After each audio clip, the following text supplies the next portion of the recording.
लो ट्यूशनली बहुत सारे को यार लो को यार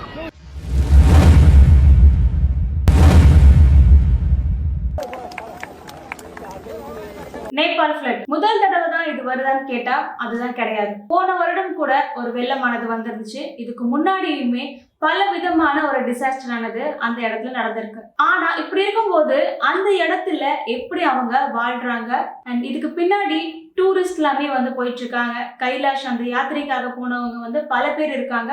இப்போ 33 கண்ட்ரில சேர்ந்தவங்க நேபாளத்துக்கு வந்து போயிருந்தாங்க. ஆனா இதுல பல பேரோட நிலைமை என்னன்னே தெரியல. 1000க்கும் மேற்பட்டவங்களோட நிலைமை என்னன்னு தெரியல. இந்தியாவில மட்டுமே 200க்கும் மேற்பட்டவங்களுடைய நிலைமை என்னன்னு தெரியல. தமிழ்நாட்டுல இருந்து மட்டும் பல பேர் போயிருக்காங்க. சென்னை குரோம்பேட்ல இருக்கக்கூடிய அந்த ஒரு ஏஜென்சி மூலமாகவும் போயிருக்காங்க. இந்த ஒரு மிகப்பெரிய டிசாஸ்டர் ஏன் நடந்துச்சு, இதுக்கு பின்னாடி என்னெல்லாம் இருக்கு, இந்த நேபாள் ஃப்ளட்டை பத்தி இந்த வீடியோல பார்த்து தெரிஞ்சுக்கலாம். வணக்கம் and welcome back to Sukanya the journalist. முதல்ல இந்த ஃப்ளட் ஆனது எப்படி வந்துச்சு? இதை வந்து ஃபிளாஷ் ஃப்ளட்னு சொல்றாங்க. எப்படின்னா சாதாரணமா இப்போ ஒரு ரெயின் வருதுன்னா அதுக்கான ஒரு டைம் ஆனது இருக்கும் வார்னிங் கொடுக்கறதுக்கு.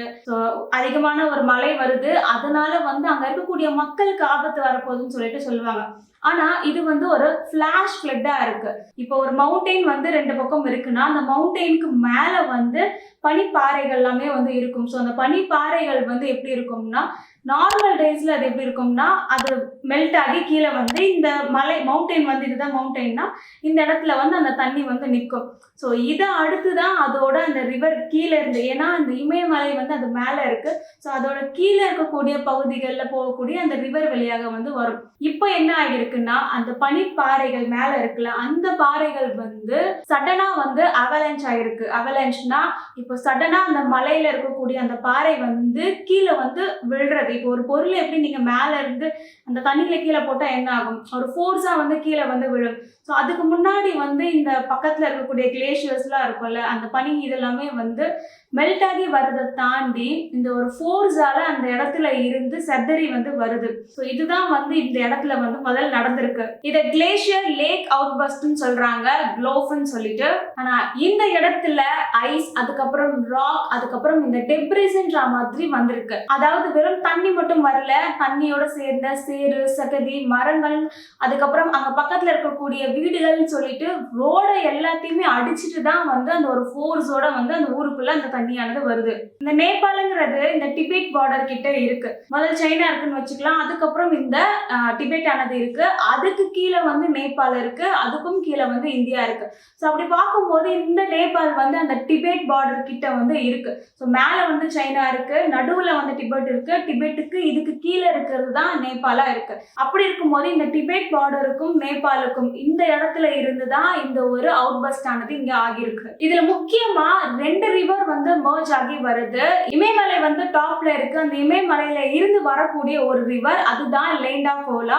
இன்னொரு வந்து ரிவர் என்ன இருக்குன்னா இந்த போட்டே கோஷின்ற ஒரு ரிவர் ஆனது இருக்கு. ஸோ இந்த லேண்டே கோலாவும் இந்த போட்டே கோஷியும் இந்த ரெண்டுமே வந்து மர்ஜ் ஆகி ஒரு இடத்துல வந்து நிக்குது. இந்த மர்ஜ் ஆகி வந்த அந்த இடத்துல பக்கத்துல இருக்கக்கூடிய ஒரு டிஸ்ட்ரிக்ட் தான் இந்த ரசுவா டிஸ்ட்ரிக்ட். இந்த ஒரு ஃப்ளட்ல அந்த ஒரு டிஸ்ட்ரிக்ட் ரொம்பவே மிகப்பெரிய ஒரு டிசாஸ்டரையே அடைஞ்சிருக்கு. அதாவது இந்த கிளேஷியர் வந்து என்ன ஆகியிருக்குன்னா அதுவே வந்து ஒரு தடுப்பணை மாதிரி அந்த வரக்கூடிய ரிவர்ல இருந்து, ஸோ நம்ம கட்டின ஒரு தடுப்பணை கிடையாது, அதுவே நேச்சுரலா வந்து ஒரு தடுப்பா வந்து அந்த இடத்துல மாறி இருக்கு. ஓவர் ஃப்ளோ ஆன ரிவர் ஆனது வந்துட்டு இருக்கு, அது வந்து ஒரு இடத்துல வந்து ஸ்டக் ஆகி நிக்குது. ஸோ அப்படி இருக்கும்போது அந்த இடத்துல வந்து ரொம்ப அதிகமான தண்ணியானது அளவு அதிகமா வந்துட்டே நின்றுட்டே இருக்கும்போது இந்த ஒரு கிளேஷியர்ஸ், இந்த ராக் எல்லாமே ஒரு தடுப்பணியா நின்றுட்டு இருக்கு.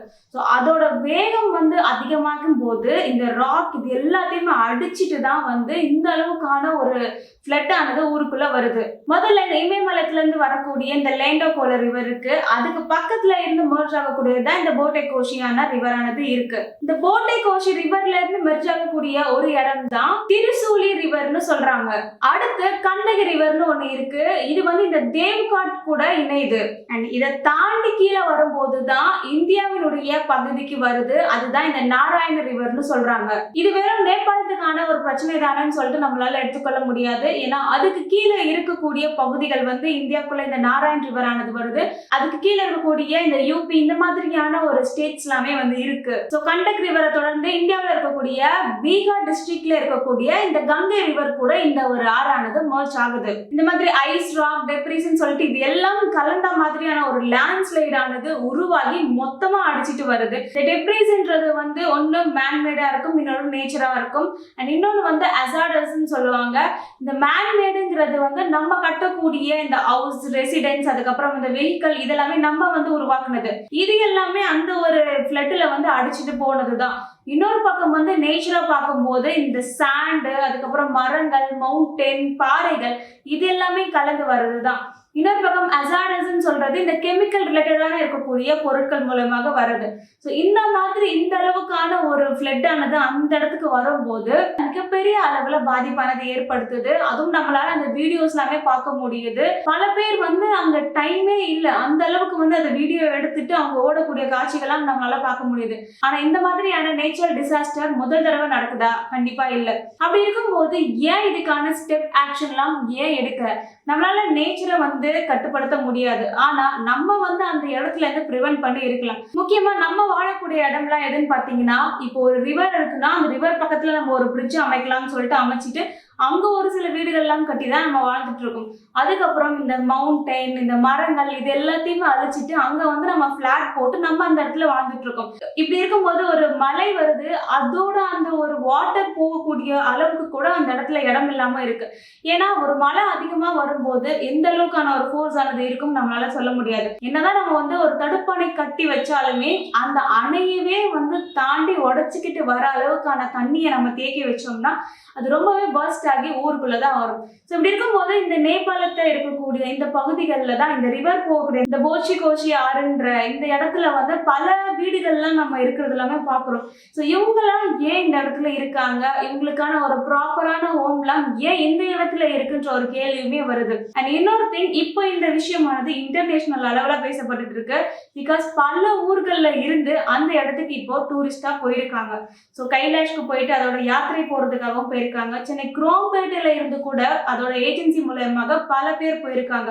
ஸோ பாதி பேரோட நிலைமை அங்க என்ன ஆச்சுன்னே தெரியல. ஒரு நேச்சரா இருக்கக்கூடிய இடத்தை எல்லாத்தையுமே நம்ம வந்து இப்போ டெஸ்ட்ராய் பண்ணிட்டு இருக்கோம். இதுக்கான மெயின் ரீசன் ஒரு பக்கம் புவி வெப்பமயம் ஆயிட்டு இருக்கு, எல்நிலோ, இந்த மாதிரி பல விஷயங்கள் இருக்கு. அப்படி இருந்துமே நம்ம வந்து இதெல்லாம் பார்க்காம நமக்கு என்ன தேவையோ, நான் வந்து எந்த ஊருக்கு வேணாலும் போயிட்டு எக்ஸ்ப்ளோர் பண்ணிட்டு தான் இருப்பேன், அங்க இருக்கக்கூடிய நேச்சுரலா இருக்கக்கூடிய விஷயங்கள் எல்லாத்தையுமே நான் வந்து டெஸ்ட்ராய் பண்ணிட்டு எனக்கு பிடிச்ச மாதிரி அந்த இடத்துல நான் ரெசார்ட் கட்டுவேன்னு சொல்லிட்டு இந்த அளவுக்கு வந்து இப்போ இருந்துட்டு இருக்கு. ஸோ இந்த அளவுக்கு நம்மளுடைய செல்ஃபிஷ்னஸ்க்காக நம்ம இதெல்லாம் மாற்றி அமைக்கிறதுனால இயற்கை வரக்கூடிய மழை கூட எந்த இடத்துக்கு போக முடியும்னு தெரியாம ஊருக்குள்ளே வந்து மொத்தமா அடிச்சுட்டு போயிட்டு இருக்கு. இப்ப யாரோ ஒருத்தர் தான் அந்த இடத்த டெஸ்ட்ராய் பண்ணிருப்பாங்க, ஆனா டெஸ்ட்ராய் பண்ணிட்டு அவங்க போயிடுவாங்க. பின்னாடி இருந்து இன்னொருத்தவங்க அந்த ஒரு இடத்துக்கு போய் சுத்தி பார்க்கறதுக்காக டூரிஸ்டா போறாங்கன்னா அது அவங்களுக்குமே அஃபெக்ட் ஆக தான் இருக்கு. முதல்ல இந்த மாதிரியான பிளேஸ்ல எல்லாமே வீடு கட்டுறதே வந்து கூடவே கூடாது. ஏன்னா அது ரொம்பவே ஒரு டேஞ்சரஸான ஒரு பிளேஸா இருக்கு. ஸோ நார்மலா நம்மளுடைய வாழ்வாதாரம் நம்ம அந்த இடத்துல வந்து இருக்கவே முடியாது. அந்த மாதிரியான ஒரு இடத்துல போயிட்டு நம்ம வந்து எப்படி இருக்கிறது? ஸோ இந்த மாதிரி ஒரு பக்கத்திலேயே வந்து நம்ம வீடுகள்லாம் கட்டி மலையை ஒட்டினா மாதிரி இருக்கிறது, ஆறை ஒட்டினா மாதிரி இருக்கிறதுன்னு சொல்லிட்டு இந்த அளவுக்கு நம்ம இந்த நேச்சரை டிஸ்ட்ராய் பண்ணி தான் நம்ம வாழ்ந்துட்டு இருக்கோம். இது முதல் டைம் வார்னிங்கான்னு கேட்டா இல்ல, ஆனா தொடர்ந்து இந்த மாதிரியான ஒரு வார்னிங்கை நேச்சர் நமக்கு கொடுத்துட்டே தான் இருக்கு. இதை பத்தி நம்ம பேசிட்டு இருக்கோம். அதுக்கப்புறம் அடுத்த வருஷம் இன்னொரு வெள்ளமானது வருது, அதுக்கப்புறம் நம்ம போய் அவங்கள ரெஸ்கியூ பண்ண போறோம்னு சொல்லிட்டு போயிட்டு இருக்கோம். ஈவன் அங்க இருக்கக்கூடிய மீட்பு குழுவினரை கூட அந்த இடத்துல போய் மீட்க முடியாத அளவுல இருக்கு. அவங்களுடைய உயிருக்குமே இது மிகப்பெரிய அளவுல ஆபத்தா தான் இருக்கு. இதுல இன்னொரு முக்கியமான விஷயம், இப்போ வந்து சைனா வந்து வார்ன் பண்ணியிருக்காங்க, 2ஆம் கட்ட வெள்ள அபாய எச்சரிக்கையுமே அந்த இடத்துல கொடுத்துருக்காங்க. ஸோ இன்னுமே வந்து ஒரு 2 ரிவர் வந்து இந்த மொத்த ஒரு இந்த சாண்ட் வந்தது, ராக், இந்த மொத்த தண்ணி இதெல்லாம் தேக்கி வச்சு இருக்கு. ஸோ அது 72 மணி நேரத்துல உடையறதுக்கு வாய்ப்பானது இருக்கு. ஸோ அப்படி இருக்கும்போது அந்த ரிவர் வந்து உடஞ்சி வந்துச்சுன்னா இன்னுமே அதிகமான ஒரு டிசாஸ்டர் தான் நமக்கு நடக்க போகுது. அங்க இருக்கக்கூடிய மக்கள் வந்து இன்னுமே அதிக அளவுல தான் பாதிக்க போறாங்க. ஸோ நம்ம என்ன பண்ணிட்டு இருக்கோம்னா இந்த மாதிரி இங்க வரப்போகுது, ஈவன் சயின்டிஸ்ட் கூட சொல்றாங்க இதெல்லாம் நடக்குதுன்னு தெரிஞ்சுமே நம்ம அந்த ஒரு டேஞ்சரான ஒரு ஜோன்ல தான் நம்ம போயிட்டு நம்ம இருந்துட்டே இருக்கோம். ஸோ ஒரு விஷயம் இப்படி நடக்க போது நமக்கு தெரிஞ்சாலுமே நம்ம அந்த இடத்த விட்டு போகாம அதே இடத்துல நம்ம வாழ்றதுமே இந்த இடத்துல மிகப்பெரிய ஒரு டிசாஸ்டர் நமக்கு ஏற்படுத்திட்டு இருக்கு. இப்போதைக்கு இருக்கக்கூடிய தமிழ்நாட்டை சேர்ந்த ஒரு நல்ல விஷயம் என்னன்னா, தேசமங்கை அவங்களுடைய டீம் வந்து 150 பேர் கொண்ட ஒரு குழுவாக போயிருக்காங்க. ஸோ அவங்க சேஃபா தான் இருக்காங்கன்ற ஒரு வீடியோவை வெளியிட்டிருந்தாங்க. அண்ட் அதுக்கப்புறம் ஈஷால இருக்கக்கூடிய ஜாக்கு வாசுதேவ் அவருடைய டீமுமே வந்து இந்த ஒரு யாத்திரைக்கு போயிருக்காங்க. ஸோ அவங்களுடைய நிலைமை கூட இங்க என்ன ஆச்சுன்னு தெரியல. இப்போ ஒரு டூரிஸ்ட் ஒரு பிளேஸ்க்கு கூட்டிட்டு போறாங்கன்னா அந்த ஒரு ஸ்டேட் அந்த ஒரு கண்ட்ரியுடைய வெதர் கண்டிஷன் எப்படி இருக்கு இது எல்லாமே பார்த்து தானே நம்ம கூட்டிட்டு போக முடியும். எல்லாருக்குமே எக்ஸ்ப்ளோர் பண்றோம்ன்ற ஒரு கியூரியாசிட்டியானது இருந்துட்டு இருக்கு. ஆனா அதுக்கான ஒரு வெதர் கண்டிஷன்றதையுமே நம்ம வந்து பார்க்கணும். ஏன்னா நேபாள் ஆல்ரெடி பல டைம் ஃப்ளட் ஆனது அந்த ஊர்ல வந்துட்டு இருக்கு.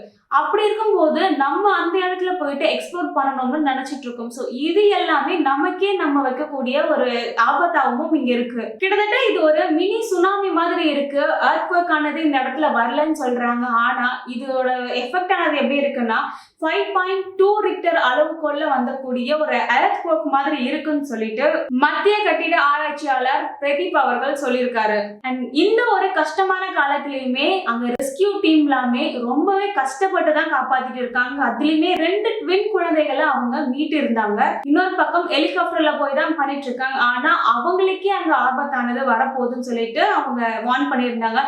நேபாள் போலீஸ், அதுக்கப்புறம் நேபாள் ரெஸ்கியூ டீம், சைனால இருந்து கூட வார்ன் பண்ணியிருந்தாங்க. செகண்ட் டைமுமே வந்து வெள்ள அபாய எச்சரிக்கையும் விட்டுருக்காங்க. ஸோ இப்படி இருக்கும்போது நம்ம இப்போ வந்து இந்த ஒரு இஷ்யூ ஆனது நம்ம பேசிட்டோம். அகைன் அடுத்த வருடம் வந்து நம்ம இதே மாதிரி தான் வந்து பண்ணுவோம். நான் நேச்சரை அழிச்சிட்டு தான் அது பக்கத்துல தான் நான் இந்த மாதிரி வீடு கட்டி இருப்பேன்.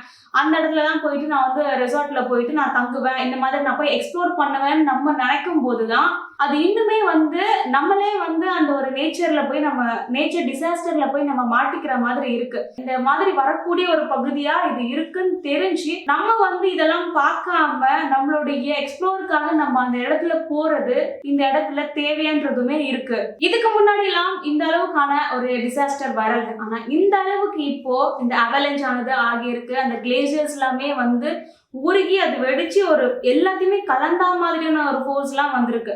அதுவும் நம்ம அந்த வீடியோல பார்க்க முடியுது. அந்த ரோடையே வந்து ரோடே இல்லை, அங்க ரோடே அடிச்சிட்டு இருக்கு. இப்போ ஒரு பஸ் இல்லை, அந்த பஸ் வண்டி எல்லாத்தையுமே வந்து ஈஸியா ஏதோ ஒன்று பெருக்கிட்டு போற அளவுக்கு வந்து அது வாரி எடுத்துட்டு போயிட்டு இருக்கு. இது எங்கேயோ டிபேட்டன் பார்டர்ல நடக்கக்கூடிய ஒரு விஷயம் தானேன்னு சொல்லிட்டு நம்மளால எடுத்துக்கவே முடியாது. இந்த வேர்ல்டே வந்து அதுக்கு கூட ஏதோ ஒரு இடத்துல ஒரு மர்ஜ் ஆகியோ இல்லை ஒரு ரிலேட் ஆகிதான் இருக்கு. அப்படி இருக்கும்போது நம்ம பண்ணக்கூடிய ஒரு சில விஷயங்கள் நம்ம இன்னுமே அதை ட்ரிகர் பண்ணி நமக்கான ஆபத்தை தான் நம்ம இன்னுமே கிரியேட் பண்ணிட்டு இருக்கோம். ஸோ மோஸ்டா நம்ம வந்து நேச்சரை எப்படி டெவலப் பண்ணணும், காடுகளை எப்படி வளர்க்குறது, இந்த மரங்களை எப்படி வளர்க்குறது, வாட்டருக்காக நம்ம என்ன பண்ணணும், இதெல்லாம் நம்ம யோசிக்கிறதே கிடையாது. டெவலப்மெண்ட்டுக்காக நம்ம எல்லாமே பண்றோம். இந்த மாதிரியான விஷயங்கள்லாம் நம்ம மனுஷங்க பார்க்கணுன்றதுக்காக அங்க இருக்கக்கூடிய காடு, வன விலங்குகள்னு சொல்லிட்டு இதெல்லாமே நம்ம அழிச்சிடுறோம். ஸோ அதுங்க போகக்கூடிய இடமே வந்து அந்த இடத்துல இல்லாம தான் இருந்துட்டு இருக்கு. இப்படி இருக்கும்போது விலங்குகள், பறவைகள்லாம் எந்த இடத்துக்கு போகும்? நம்ம வந்து அதோட இடத்துல வீடு கட்டி வாழ்ந்துட்டு இருக்கோம்.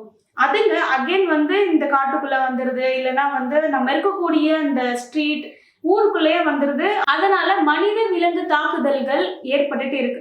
ஸோ இது எல்லாத்தையுமே நம்ம ஸ்டாப் பண்ணோம்னா கொஞ்சமாவது நம்ம இந்த ஒரு சைன் இது எல்லாத்தையுமே நம்ம எடுத்துக்கணும். ஸோ இங்கே நடக்குதுன்னு சொல்லிட்டு நம்ம இல்லாம நம்ம நாட்டில் எது ரொம்ப ரெஸ்ட்ரிக்டடான ஒரு ஜோனா இருக்கு, அந்த மாதிரி இப்போ ஒரு ரெட் ஜோன், ஆரஞ்சு ஜோன் சொல்லிட்டு அது எல்லாத்துக்குமே நம்ம வந்து தனித்தனியாக நம்ம ஸ்பெசிஃபை பண்ணும்போது தான் நமக்கு தெரியும். ஸோ அந்த அளவுக்கு வந்து கவர்மெண்ட்டுமே இதை ஆக்ஷன் எடுத்து பண்ணணுன்றது தான் இந்த இடத்துல இருக்கு. நம்ம என்னதான் டெவலப்மெண்ட் பண்ணாலும், பல கட்டிடங்கள் கட்டினாலும், நம்மளுடைய திறமைகளை வைத்து ஒரு சில விஷயங்களை நம்ம புதுசா கிரியேட் பண்ணாலும், ஆனா இந்த நேச்சருங்கிறத நம்மளால மாத்தவே முடியாது. அது நமக்கு கொடுக்கக்கூடிய ஒரு லெசனா தான் நம்ம இது எல்லாமே எடுத்துக்கணும். நம்ம ஒரு பாலத்தை கட்டலாம், அந்த பாலமே அந்த இடத்துல இடிஞ்சு போகுது. இந்த நேச்சருன்றத நம்ம காப்பாற்ற முடியுமான்றது நம்ம கையில இல்லை. ஆனா அதை அழிக்காம இருக்கணும்ன்றதுக்கான பல ஸ்டெப்ஸ் நம்ம கையில இருக்கு. அதை நம்ம இந்த இடத்துல பயன்படுத்தணும். நம்மளுடைய ஒரு சில செல்ஃபிஷ்னஸ்க்காக நம்ம பண்ணக்கூடிய விஷயங்கள் இந்த நேச்சரை அழிச்சிட்டு இருக்கு. அந்த நேச்சர் வந்து இவங்க தான் இதை பண்ணாங்க, அவங்க தான் இதை பண்ணாங்கன்னு சொல்லிட்டு நேச்சருக்கு தெரிய போறது கிடையாது. அது வந்துச்சுன்னா மொத்தமா எல்லாரும் சேர்த்து அழைச்சிட்டு போகக்கூடிய நிலைமையில தான் இப்போ இருக்கு. இதனால பாதிக்கப்படுறது நம்ம இப்போ ஒரு தப்பு பண்றோம்ன்றதுனால அது நமக்கு மட்டும் இல்லை, அடுத்த ஜென்ரேஷனும் சேர்ந்துதான் இந்த இடத்துல பாதிக்க போகுது. பல நிலச்சரிவுகள் நடந்துட்டு இருக்கு, சுனாமி, இந்த மாதிரி ஃப்ளட் எல்லாமே வந்து வந்துட்டு தான் இருக்கு. அது போகக்கூடிய இடமே வந்து நம்ம விட்டு வைக்கல. அப்படி இருக்கும்போது ஊருக்குள்ள வருது, விலங்குகள் வருது, இந்த மாதிரி பல டிசாஸ்டர் இன்னுமே நடந்துட்டு தான் இருக்கு. ஸோ இது எல்லாமே ஸ்டாப் பண்றதுக்கான ஒரு ப்ரிவென்ஷன் இது எல்லாத்தையுமே நம்ம கையில தான் இருக்கு. நம்ம தான் பண்ணியும் ஆகணும். எனக்கு ஒரு வீடியோஸ் எல்லாமே பார்க்கும் போதே தெரியுது அதோட ஃபோர்ஸ் அந்த அளவுக்கு ஆக்ரோஷமா இருக்கு. எல்லாமே கலந்து அடிச்சுட்டு வர மாதிரி இருக்கு. ஸோ இது எல்லாமே நம்ம இன்னுமே சீரியஸா எடுக்காம அங்கதானே நடக்குது, இங்கதானே நடக்குது, நமக்கு என்ன அப்படின்னு சொல்லிட்டு நம்ம இருந்தா ஆபத்து நம்ம எல்லாருக்குமே தான் இருக்கு. இதை நம்ம ஒரு அவேர்னஸா எடுத்து நம்மளுடைய நேச்சர் நம்ம பாதுகாக்கும் போதுதான் அந்த நேச்சர் நம்மளையுமே பாதுகாப்பா வச்சுக்கும். அண்ட் இந்த ஒரு ஃபிளட்ல டூரிஸ்டா போனா பல பேர் என்ன ஆனாங்கன்னு தெரியல. பல ஃபேமிலிஸ் என்ன நடக்குதுன்னே தெரியாம இன்னுமே வெயிட் பண்ணிட்டு இருக்காங்க. அங்க இருக்கக்கூடிய ட்ரேட் சென்டர்ல இருந்து எல்லாத்தையுமே அடிச்சுட்டு வந்து போகக்கூடிய ஒரு சில போட்டோஸ் வீடியோஸ் எல்லாமே வந்துட்டு தான் இருக்கு. அண்ட் தமிழ்நாட்டுல இருந்து 21 பேர் இன்னைக்கு வந்து சென்னைக்கு வந்து வரப்போறாங்க நைட்டு. ஸோ இந்த ஒரு நல்ல விஷயமும் இதுல வந்து நடந்திருக்கு. ஆனா நேபாள் மக்கள் ரொம்பவே இதனால ரொம்பவே பாதிச்சிருக்காங்க. இந்தியா நேபாளுக்கு ஹெல்ப் பண்றதுக்காக அவங்களுக்கு தேவையான விஷயங்களும் பண்ணிட்டு தான் இருக்காங்க. ரெஸ்கியூ டீம் இதெல்லாமே நடந்துட்டு தான் இருக்கு. ஆனா இன்னுமே 2வது வெள்ளை எச்சரிக்கையும் கொடுத்திருக்காங்க. ஸோ இது எல்லாமே சீக்கிரமா ஸ்டாப் ஆகி காணாம போனவங்க இன்னும் பாதி பேர் எங்க இருக்கான்னு தெரியல. அவங்க எல்லாமே திரும்பி நாட்டுக்கு வரணும்னு சொல்லிட்டு நம்ம சைட்ல இருந்து நம்ம ப்ரே பண்ணிப்போம். அண்ட் இந்த ஒரு ஃபிளட்டை பத்தி நீங்க என்ன நினைக்கிறீங்கன்னு சொல்லிட்டு கமெண்ட்ல சொல்லுங்க. அண்ட் இந்த மாதிரியான விஷயங்கள்லாம் நடக்காம இருக்க நம்ம சைட்ல இருந்து நம்ம என்ன ஸ்டெப் எடுக்கணும்ன்றதையும் கமெண்ட்ல சொல்லுங்க. அண்ட் எல்லாருமே அவேரா இருங்க. எல்லாருமே நேச்சரையும் ப்ரொடெக்ட் பண்ணுங்க. மீண்டும் அடுத்த ஒரு வீடியோல மீட் பண்ணலாம். Thank you, by.